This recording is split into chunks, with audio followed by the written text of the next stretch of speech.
My name is Zach Smith. I work under Jim Hallbeisen, our Director of Research. He'll be on this call as well as myself, and then Dennis Grove from Maryland, who will be discussing the picture for July in our calendar, which features a young girl holding up blueberries that were grown in the growers program. In addition, we'll be looking at some of the research that our associate and one of our district managers, Matt Gooding, has been doing. In this case, it's a picture of a petri dish with some insoluble parts of dry fertilizer, as well as a stir magnet with some metal filings on it. So we'll be discussing the implications of that, how he got that, and kind of what it means. Also, just because this year is going to be different, I'll kind of go over it, even though I think we did last time. We're not going to be having the conference call every month this year. We've done January, February, obviously March. We're going to do April and then take a break for the summer. So we'll come back in September. So the next conference call after the April one will be the second Thursday of September. We've changed around some of our marketing stuff. So that's kind of how we're doing it. We saw pretty low numbers of listeners throughout the summer because guys are busy and don't have time to come on, which we obviously completely understand. So just so you guys are aware, don't try to tune in May, June, July, or August. So with that, I will, I always forget this. It's *6 if you want to unmute yourself to ask questions. You'll hear the automated voice say, unmuted or something like that. Anyway, with that said, Jim, you can take her away if you're ready. Yeah, I'm ready, Zach. Thanks. Good review on that. The other review for the sales force is you have received your last educational solution that went out the early part of March, and we're going to a quarterly publication for that, which is the old sales letter, basically. And so we're turning it into a quarterly publication. So you will not see that publication again till probably the end of September, early October. Actually, that'll probably have your new prices for 2022 in it. So, and you might want to take a look at that. What we're seeing in fertilizer prices right now, that's something that we need to discuss a little bit in the current events. And that's what we do in the first part of the conference call, is kind of let you know current events that are occurring out in the field, what we're doing as a company, some of the things that we're looking at as those current events unfold. One thing I would like to talk a little bit about is our research department and what they're looking at right now. I had a little discussion today with some of the people in that department, and we are looking at a device basically that can measure biomass. And part of that is that we have placed a significant amount of emphasis on the growers program and the use of the growers product on the effect of the biological that's in the soil. And see, the whole industry is starting to go in that direction. Several factors for that. Number one, the problem with lost elements. They're trying to solve some of that problem without, enforcing regulation per se, which they know is going to run into a significant amount of resistance. And some of the things they're pushing this into a category called sustainability, or actually conservation. And see, the major economic groups in agriculture, the Soybean Association, corn growers, pork producers, all are jumping in line with this for a couple reasons. Number one, they're getting pressure from the government, but number two, a lot of the big retailers are looking at this also. And those of you guys that are in the vegetable business, this is something you're going to have to start paying a little attention to, because, back in the 80s when the term sustainability came up, it was all about whether a farmer could pay his bills or not. But today, it's basically saying that people are a little discontented with big business in agriculture. They know that it's basically the bottom line with these companies, and some of the things that they're promoting are problematic for the environment. And they want to know how people are running their particular operations, if they're doing it in a conservation manner or sustainable manner that will be beneficial to the environment. And so with the no-till, approach or cover cropping, they're starting to talk a lot about what is the biomass in soil. And the testing methodologies are changing very, very rapidly. The old chemical soil test, which a lot of fertilizer distributors use as a weapon of sales, is starting to dissipate because they're trying to measure what that actual biological activity, is in the soil. And so we've been thinking about this for several years, but our big issue was that we did not know what tests to follow, because they're trying to use the old chemical testing methodologies. And we knew that was problematic from the standpoint of when you collect the sample and you send it off, if it gets stuck in the mail for 2 months, you've got an incorrect environment. And so we felt that we had to do something that was in what's called real time today by the technological people. And so we've encountered a test that's been developed by a company that has a serious amount of expertise from the human element. And see, this is a problem in measuring the biome in the human body, that once you collect a sample, you need to know where that sample is at in real time. And so the company that we're looking at has done some of that type of testing methodology and has come up with a way to do that. That's been in existence since the middle 2000s, basically. Now they've brought their expertise to agriculture. And so we have started to look at a testing method that's called a microbiometer.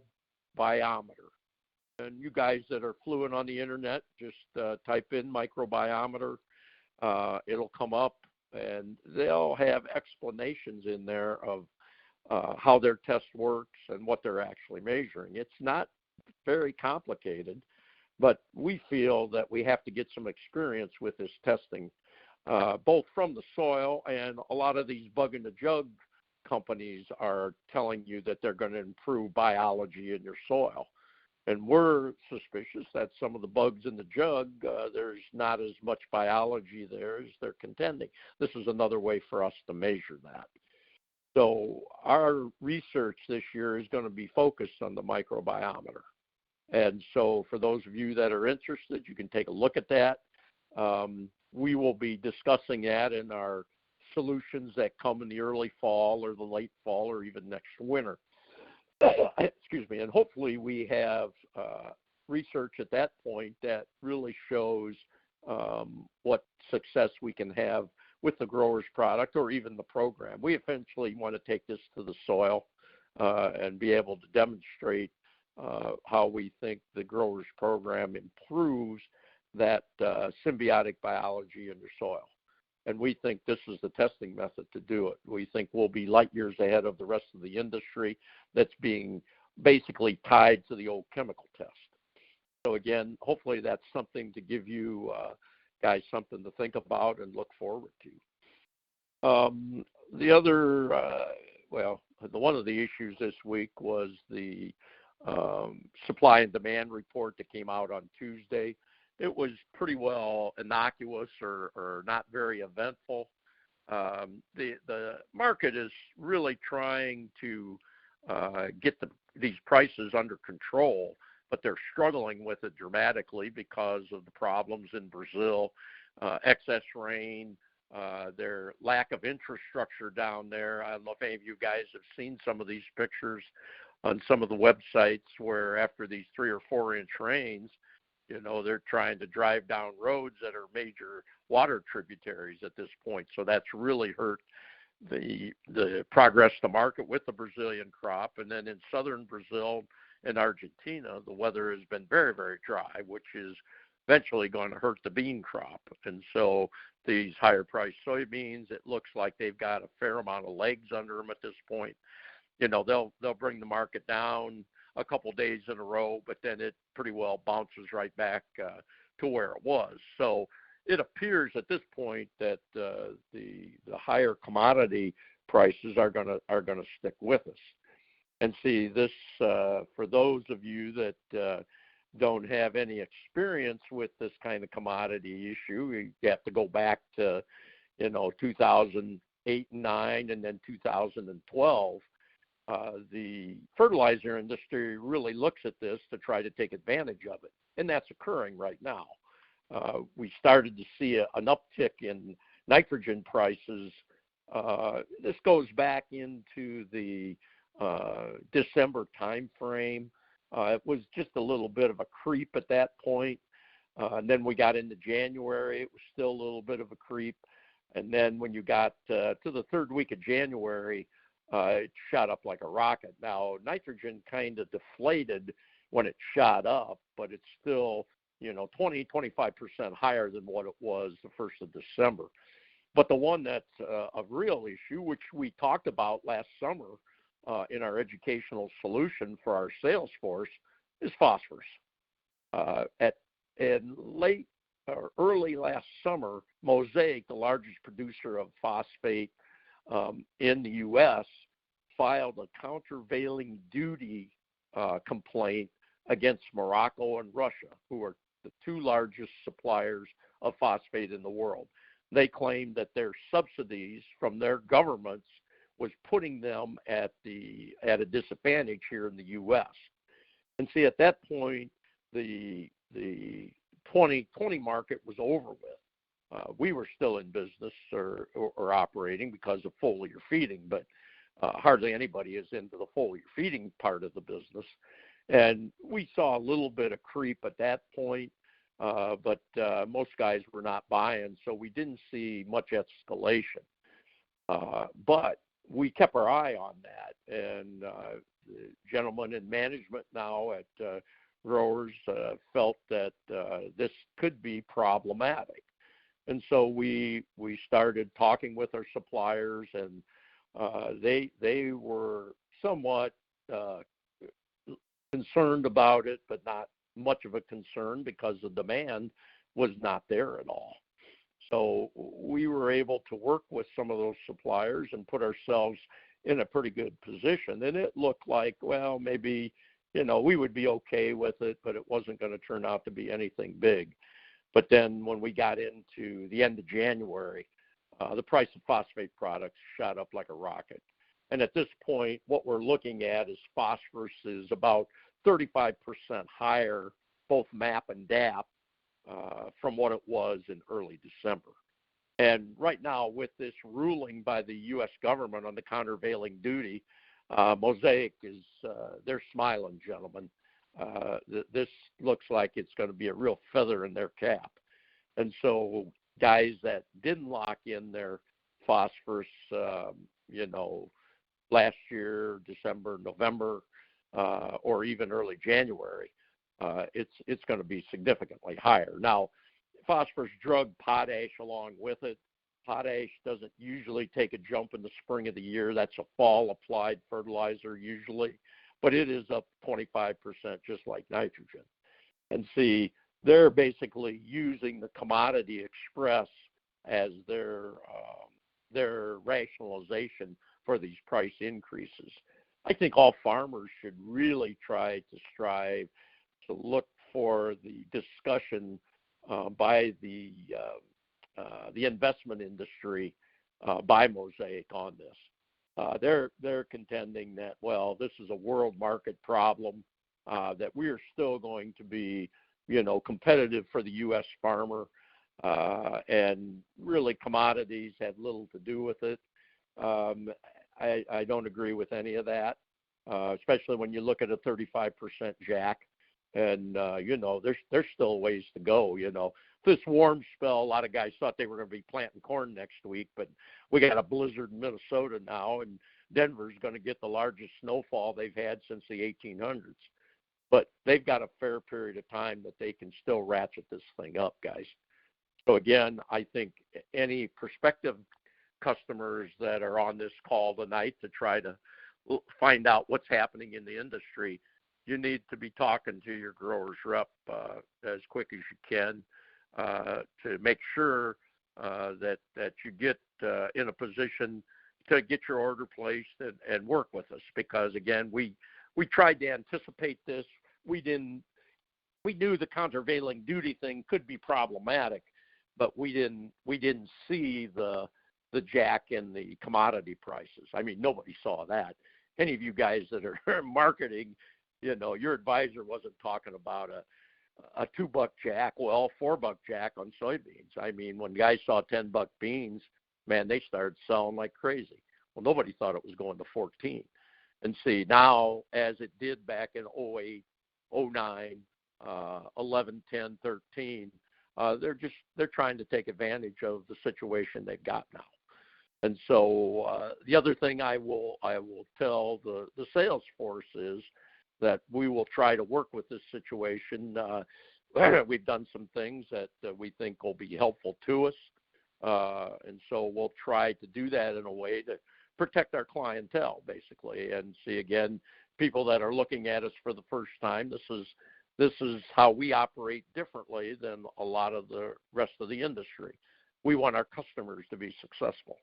And so we're trying to compete against the controllers of these raw products and deal with them in a way that we can come back to you guys. They're saying in some of this literature that it's a 35-40% jack to the retailers and 25% of the customers. Well, that's not what I'm seeing. I see maybe some of the raws are 35, but I see 35% to the retail industry also, which is the farmer. So again, this is something that we really want you to keep an eye on, because it's and to quote some of those numbers for you, I'm taking numbers off of the DTN website, and if you look at early December on something like DAP, in early December it was $456 a ton. Now it's $609 a ton. MAP went from $500 to $673 a ton now, whereas something like 28 in early December you were probably buying it for $200 a ton, and now it's about $254. So again, nitrogen did take off, but they kind of tempered that down a little bit. Another thing, they tried to increase the price recently, and maybe that'll be reflected in the middle of March numbers within a couple weeks, when we had the freeze that went down into Texas and Arkansas. A lot of the natural gas facilities had problems. There were ethanol plants basically shutting down their production and selling their natural gas to the heating industry. And so that put some pressure on the nitrogen manufacturers in this country, which has really shrunk back in 08, 09, and 11 and 12. It went offshore, and so they weren't as affected by that as the U.S. manufacturers. So the total amount of increase will not be as significant. For those of you that are potash followers, early December on potash was $348 a ton. That's now $416, which is about a 25% jack, which again is not necessarily demand. It's just kind of mirroring, what phosphorus is doing. And see, the phosphorus is, we've written several articles about that in our solution paper, trying to tell you that that's going to be the next concern in production agriculture is phosphorus. I mean, all energy and all living systems are transferred by adenosine diphosphate and adenosine triphosphate. So you need a certain amount of phosphorus in order to get production or transfer of energy. And that the market is controlled basically by Morocco and Russia. The U.S. is like fourth. Egypt or somebody like that is in there at third. And again, the amount of phosphorus is controlled by such a few countries that the political ramifications are pretty big. So we feel that that's something that we can really help you with, teach you how to cut that phos back, get it. The placement on it is critical.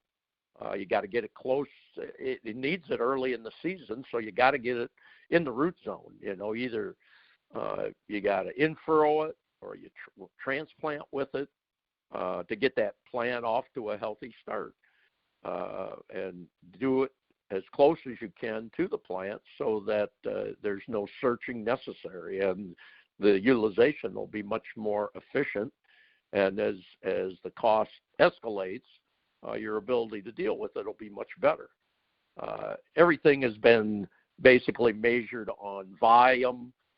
1034O, it's a high phosphate product.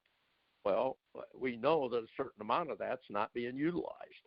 And see, we're saying that from a conservation, sustainability standpoint, that has to change. And eventually the cost is going to be part of that scenario too.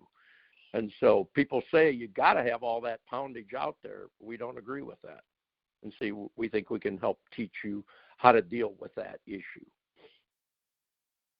So that pretty. Oh, one last thing. Sorry, Zach. We published a growers resource library. This is basically the conception of our new administration, and my reception to it was a little cold to begin with, but with a little encouragement, we worked on it. I think the first installment went nicely. It's something for those of you that are not familiar with. Talk to your rep. He can get copies of that or part issues of it or part of it. You don't have to read the whole thing if you don't like to read. But then we're going to keep updating that with other portions of the growers program. And after the original program discussion, we went to a discussion about the element calcium and how it is part of the growers program.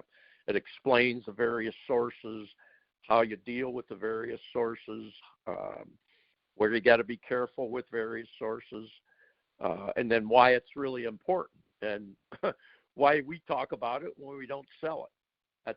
That's a big stumbling block to a lot of potential growers, customers. They just can't figure out what the angle's all about. And I think the publication will give you some ideas about that and help you understand it. It'll make your operation better. If you never use the first ounce of growers, your operation can be better because of understanding how calcium works. We're right in the throes of getting that done. I farm too, so I got the fever this week, hauled a few beans, a little corn, but it's going to get cold again. We're not even close to the field. Now our guys in the south are, but we're trying to get this in a completed form that will actually get it to our sales force. So after you guys are done planting, you want to start thinking about 22. This is something we'd like to have you think about. The best time to apply calcium, in my opinion, is in the fall of the year. Finding a calcium source that's reasonable so we don't break the bank is important. And this publication can help you with some of that. So they'll have it in their hands. If they're not talking to you about it, you guys ask them about it, and they'll be able to reproduce anything out of there that you have questions on. That hopefully will answer the type of questions that somebody that's not familiar with us would have for the first time. So I think, Zach, that pretty well covers my side of the equation. Good. Thank you, Jim. Dennis, can you unmute yourself, please?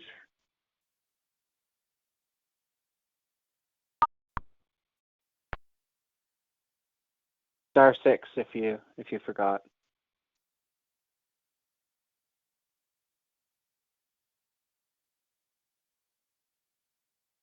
Well, I'll give a little introduction. There you go. Can you hear me? There, I can hear you now. Yeah, thanks, Dennis. Okay. So, Dennis, I'll let you introduce yourself mostly now that you're on. But Dennis is a district manager for asset growers in Maryland. He works with a wide variety of of guys, obviously including blueberries. So, Dennis, take it away. All right. Good evening, everybody, from the eastern shore of Maryland, between the Chesapeake Bay and the ocean.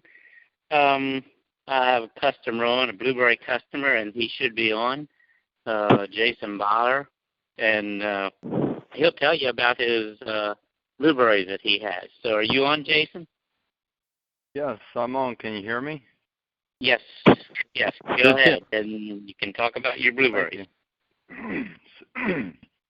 So I have a 1 acre patch of blueberries. I have 1,200 plants on that acre. It's intensively managed, and it's basically U-pick. And I have planted them 4 years ago. I've been doubling my production every single year. So I've, of course, learned a few things along the way. But I started 2 years ago. I started using growers, and that year the berries were like huge, like a lot bigger. So that picture in the July calendar is actually blueberries from 2 years ago. Yes, and you can see how big they are. It's hard to tell in the picture, but they are very big. So anyway, I basically do it naturally. I'm not organic, but almost. And one thing I do is I put 1,000 pounds of calcium on last year and the year before, and I've raised my calcium quite a bit. Last year I took it a step further, and talking to guys on the West Coast, learned a few tricks.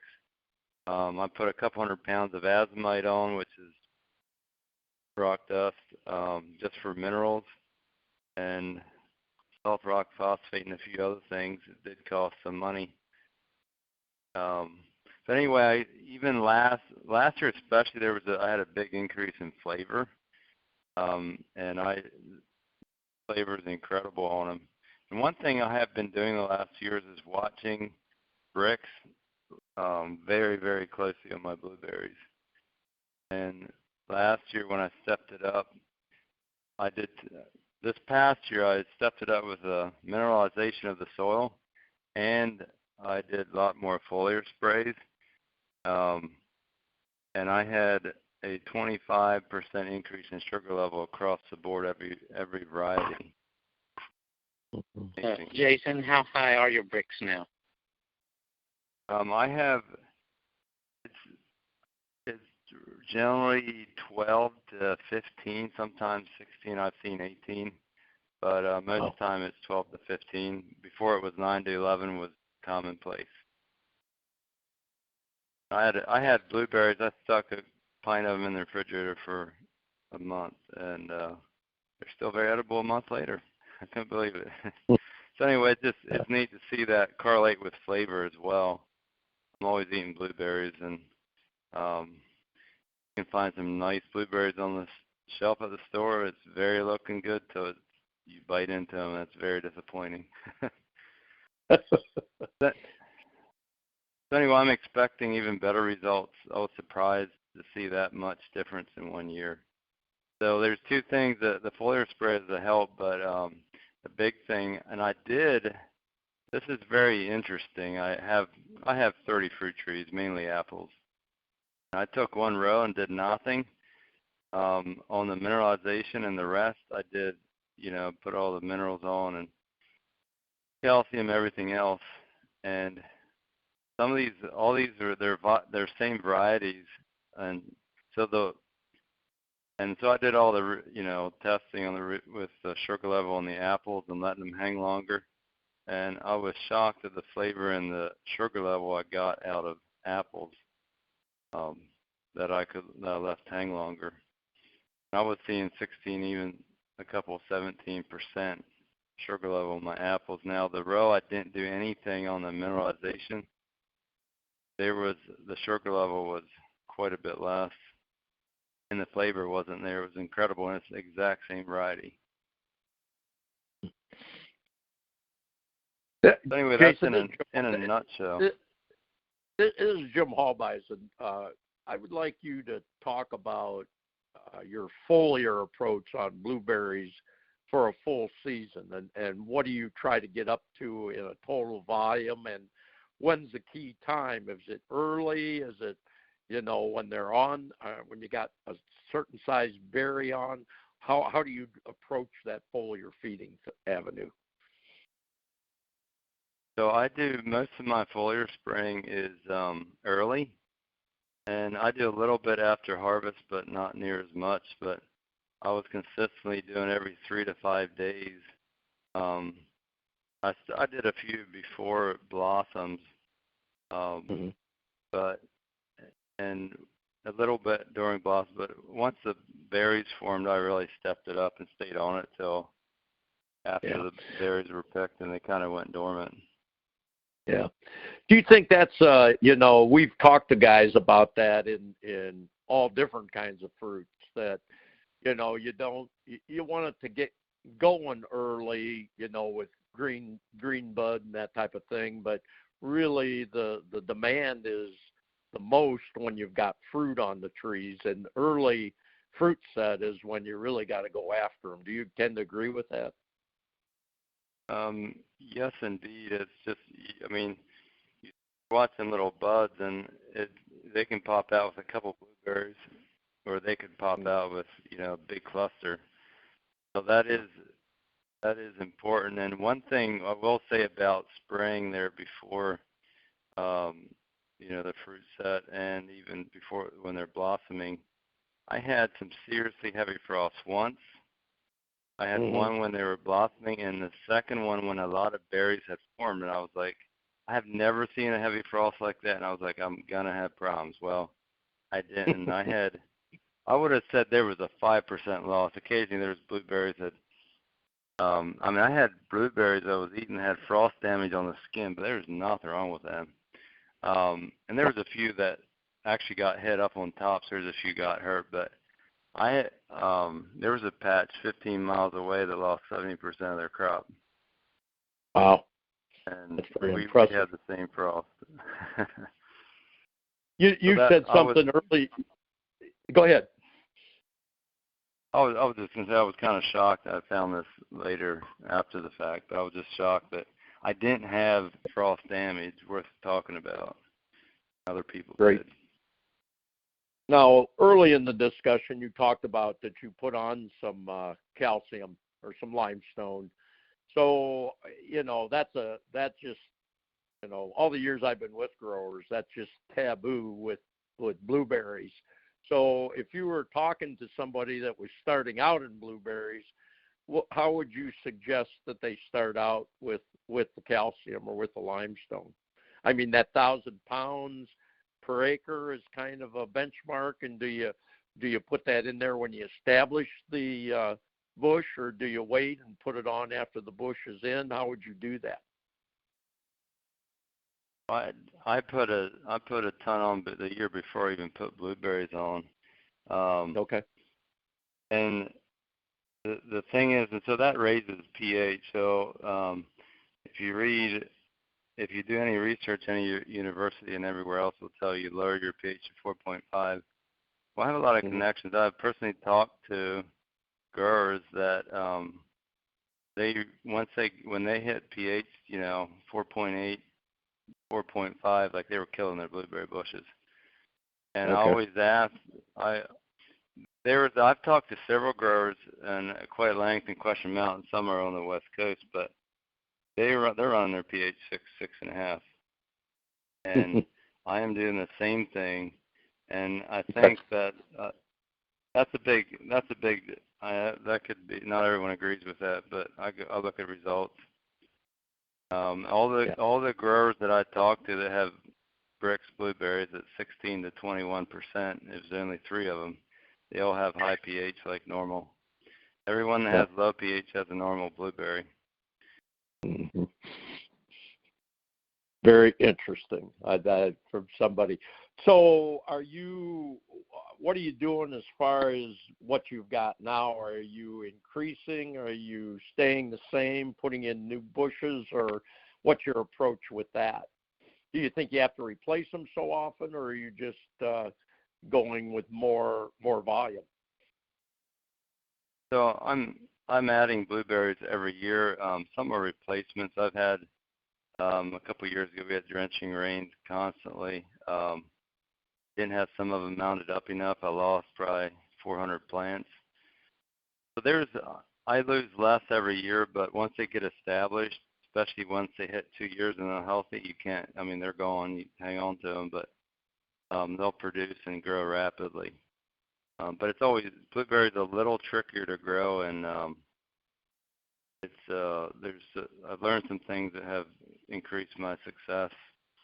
I'll mount up a row and topsoil, add wood chips, composted, peat moss, and I have some heavier clay. I'll even add some sand sometimes just to keep loosen up a little bit. That's kind of interesting. So your soil is, I figured it was ball-bearing sand. You do have some clay then too. Yeah, I'm sandy loam, but it's just some places it's heavier, and here and there there's slightly sandy sections, but I do have more of it's not sand like it's not real right. sandy like some areas are here in the county. Yeah, I understand. Now, do you think that's a key factor too? In other words, if you do have a little heavier soil, that calcium might be more important to you than it would be in a ball-bearing sand?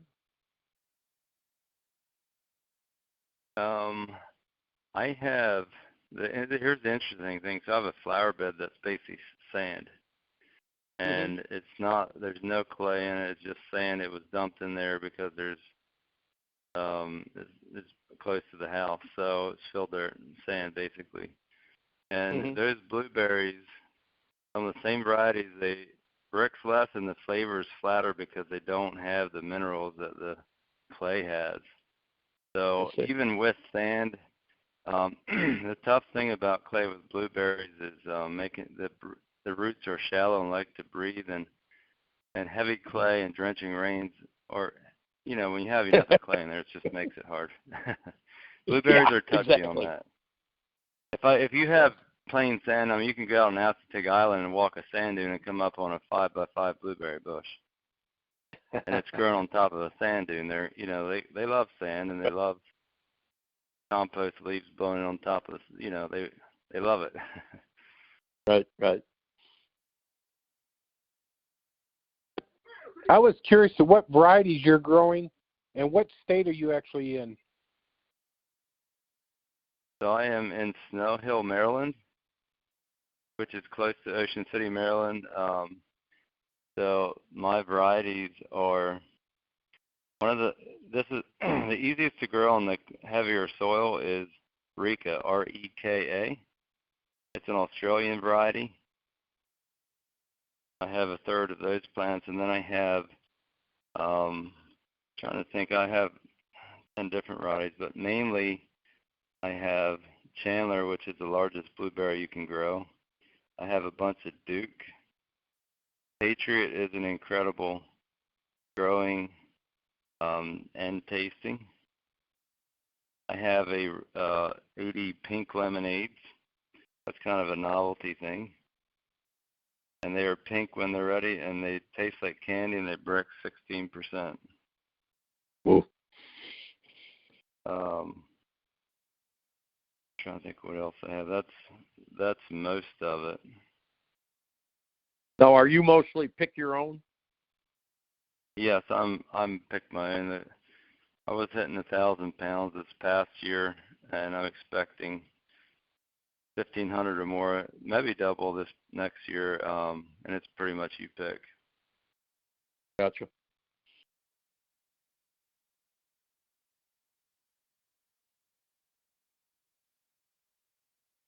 One thing that I've been having fun with, I may be off the subject, but I've 300 honeyberry plants, and I don't know if anyone this far south are crazy enough maybe to give that a shot, but they're like a blueberry. Google them or check them out. But look up honeyberryusa.com, It's like a blueberry, but it's blue, tapered on both ends. It tastes like a raspberry and a kiwi mix, maybe. They have a little more tartness to them, but they're incredible. They ripen before and during strawberries. Now, will you see them in a normal grocery store, or are they that unique? Well, they don't have the shelf life to travel them. Basically, they're raised in Canada, Saskatchewan, Missouri, or Minnesota. There's a bunch like where it's colder climates. So they have some varieties that can handle the southern climates.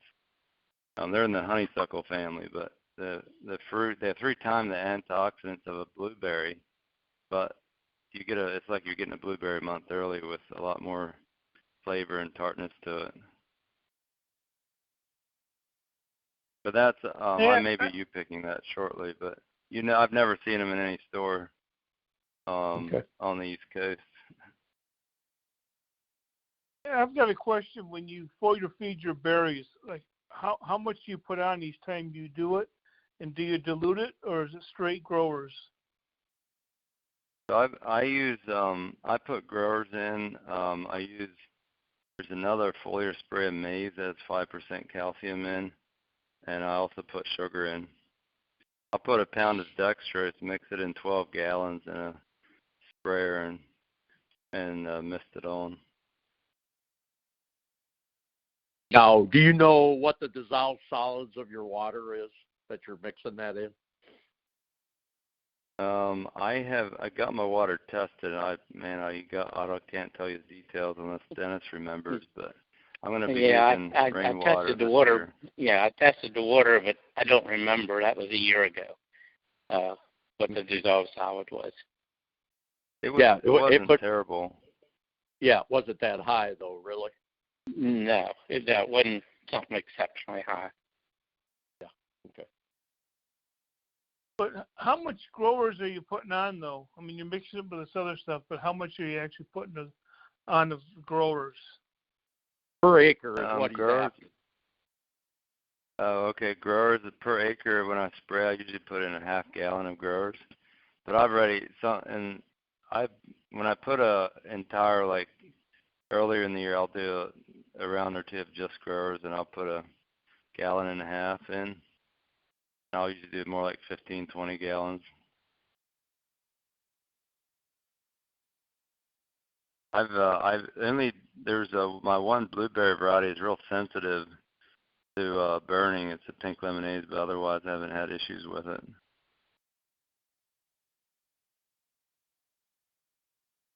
So it doesn't burn the plant or anything? You don't see any bad side effects? No, I haven't.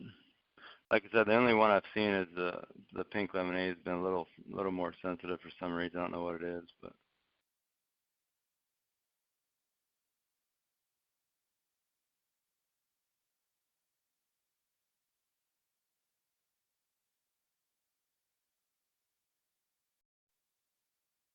All right, Dennis, is there anything else you want to cover with him? Not unless there's some more questions. Jason, anything else you want to say? I don't really have a whole lot, but one thing back to the pH, you read all about dropping the pH, but I've visited guys and their pH is way down there, but the flavor is not in the blueberries. There's a lot of minerals that are not able to get into blueberries that when you have your pH that low.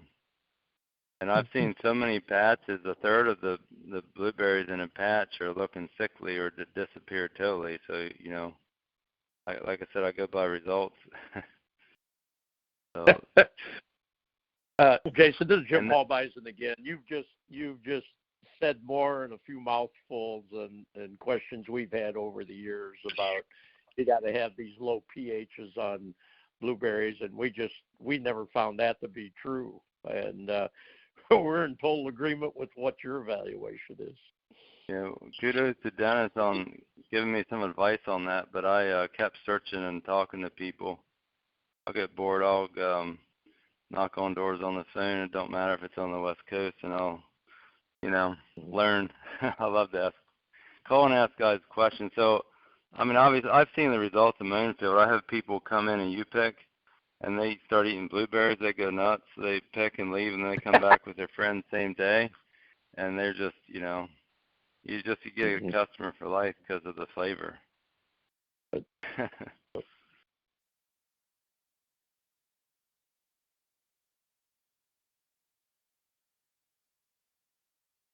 Thanks, Jason, and Dennis as well for coming on. If there's any other questions, guys, it's *6 to unmute yourself. I'll give a few seconds for that. Yeah, thanks, Jason. That's excellent. That was excellent. Mm-hmm. Appreciate it. Welcome. Yep. Thanks, Jason. So, thanks for what you guys do. Yeah. That's our pleasure. Hello, this is Noah Hirschberger. Hey, go ahead, Noah. Can you run those varieties by again? I have Reka, Australian variety. It's Reka. Chandler's a fun one. The blueberries are biggest you'll ever see them. Duke is another one that does decent berries now. There's I can't think of the one variety. Jersey is a popular variety. For some reason, it doesn't grow very well in my soil. I do have a couple nice Jersey blueberry bushes, but I would give Jersey a shot. They're the ones that people have bricks the highest out of with the Jersey blueberry. Like, that's where you can get your 21% sugar level. Imagine blueberry, sweet as a grape. Okay. But I've had, mine are Jersey. The Jerseys I have are a little bit higher, but for some reason they don't like my soil. I found that different blueberries can be picky on their soil. If you have the right sand and the right conditions, there probably won't see near as much pickiness on survival rates. But right. Okay. Thank you. Blue Crop is another one I have. Another one I have a decent amount of. They're a little more finicky with growing, but they have some nice blueberries. It all depends on whether you want them early or late. Okay.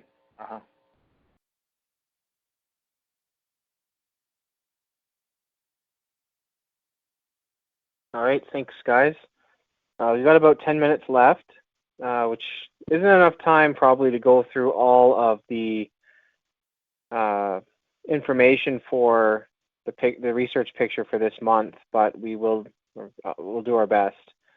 So, look at the calendar picture. It shows a petri dish with some soggy-looking particles, for lack of a better term, material, and then you'll see looks like a pill almost. It's a stir magnet that has some metal filings attached to it. So that was actually kind of a happy finding. It wasn't the main purpose of the experiment, so I'll explain a little bit how Matt found that. What he was doing was trying to solubilize and in a way purify a dry fertilizer. So he was doing rinses. So you take, it was 24 grams of a dry fertilizer. He would add 15 grams of pure water to it in a glass, set it on a hot plate sort of, and then that had a magnet stirring at the bottom. Then he put this little pill in that would stir with the magnet, agitate the solution so that it would solubilize. And he did that 8 times to get, he did it as long as it took until there was no more material that would solubilize in the water, which was 8 times. After 8 times of rinsing, he had 6 grams of material left over, so 25% of the original 24 grams of the dry fertilizer that was insoluble. Now, if you remember, dry fertilizer in the soil must first be solubilized by water before it's available to the plant. So right there you have 25% of the material that is automatically unavailable. In addition, if you look at the pill, stirring magnet, it has little iron filings. So Jim, if you, I think, will do a better job of explaining where those would have come from in a dry fertilizer. Do you mind explaining that?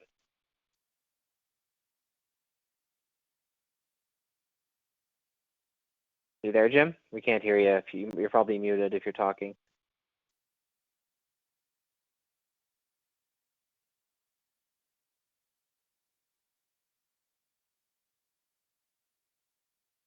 Well, I'll do my best then, and Jim can correct me if I make any mistakes later on. But when some phosphorus products, they're industry byproducts. So phosphorus that's used in dry fertilizers can be an industry byproduct of acid washing steel or other metals.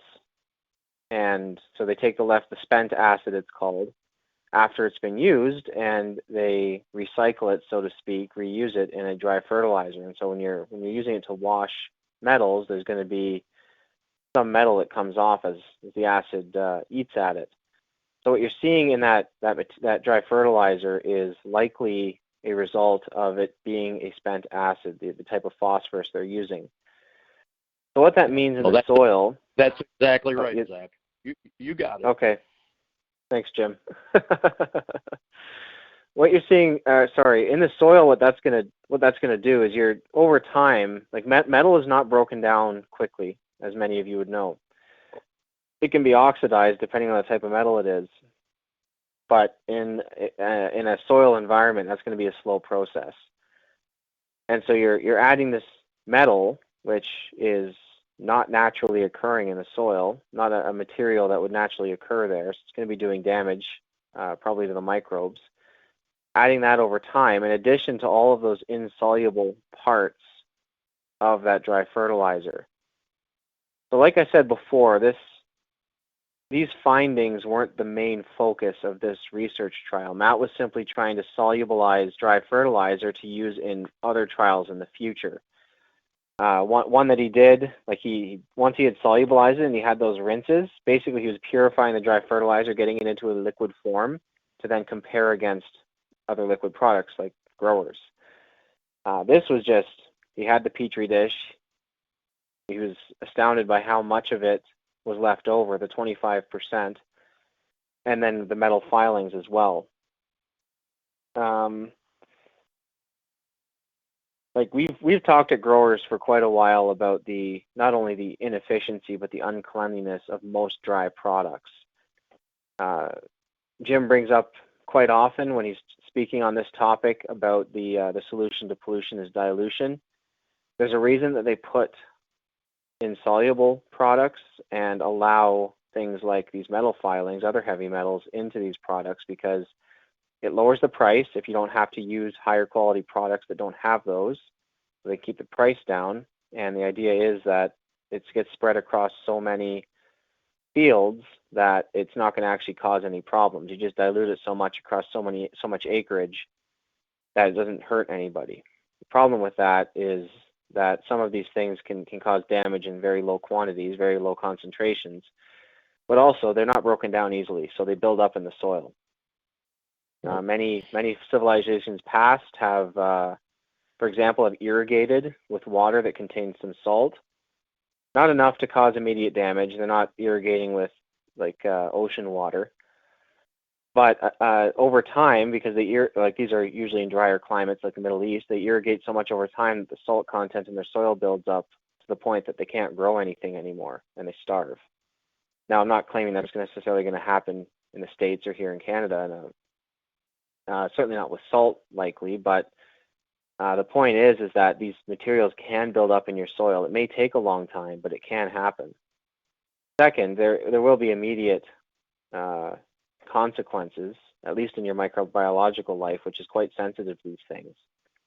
So if you want healthy microbes in your soil, don't use a product that contains things that are toxic to them.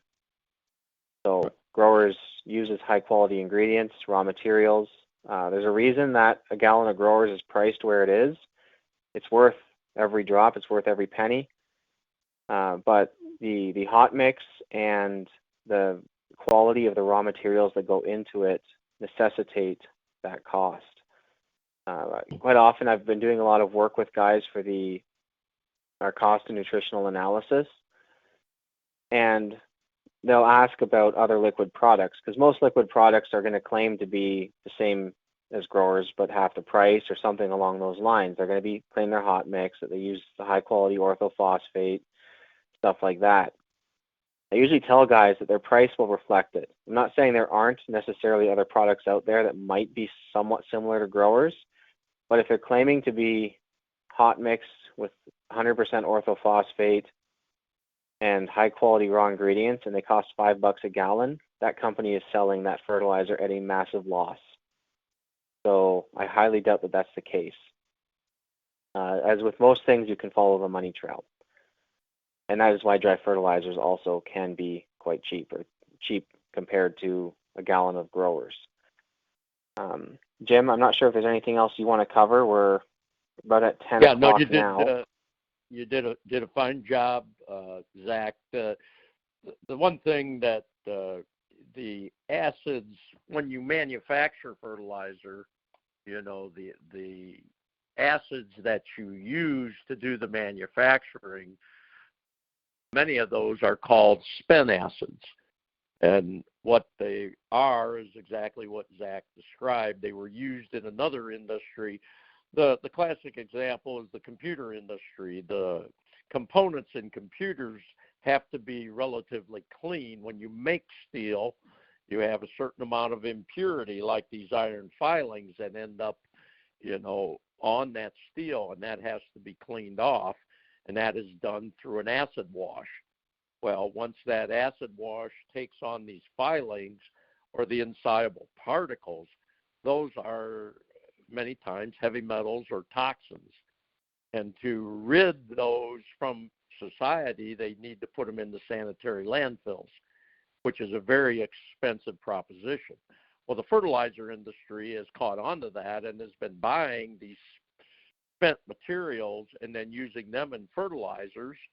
They're diluting them down to a certain amount, but again, just the spreading of the fertilizer dilutes them down. But the issue is, like Zach said, those are very insoluble. They don't break down very quickly.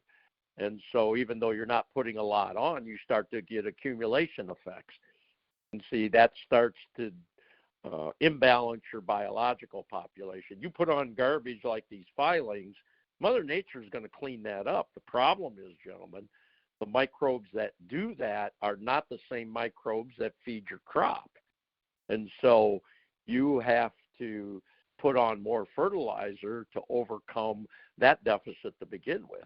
And I'll be quite honest with you, gentlemen, I believe the fertilizer industry realizes that. And so the more of the toxic material you use, the more your imbalanced your microbes become, and so you got to use more fertilizer to get results. And see, when fertilizer was relatively cheap, that's not a problem. That's where this pound for pound thing comes in. It takes so many pounds to produce so many bushels. And see, if they've convinced you of that, you're thinking that you can get by with a lot less pounds to begin with starts to go away. But this toxicity factor is what changes that completely. And see, we're saying as you don't imbalance your environment for your microbes, your amount of material that you actually need is significantly less. Because, gentlemen, what are you harvesting? You're harvesting energy to sell, whether it's a cantaloupe, whether it's a watermelon, whether it's a kernel of corn. The bulk of that product is starch, sugar, carbon, hydrogen, oxygen, sunlight, air, and water. The concept that you need a lot of pounds of NPK to be productive is not correct. That's pretty well got it, Zachy. Thank you, Jim. That was helpful. All right, guys, that concludes the conference call, the March conference call. Thank you to Dennis and Jason for coming on, Jim as well, of course. The next call will be April 8th, again at 9 p.m. I hope you guys can make it on. And as we said before, that will be the last call until the September call, the second Thursday in September. And that one will be at 9 p.m. as well. So thank you guys for listening, and I hope you all have a good night. Bye.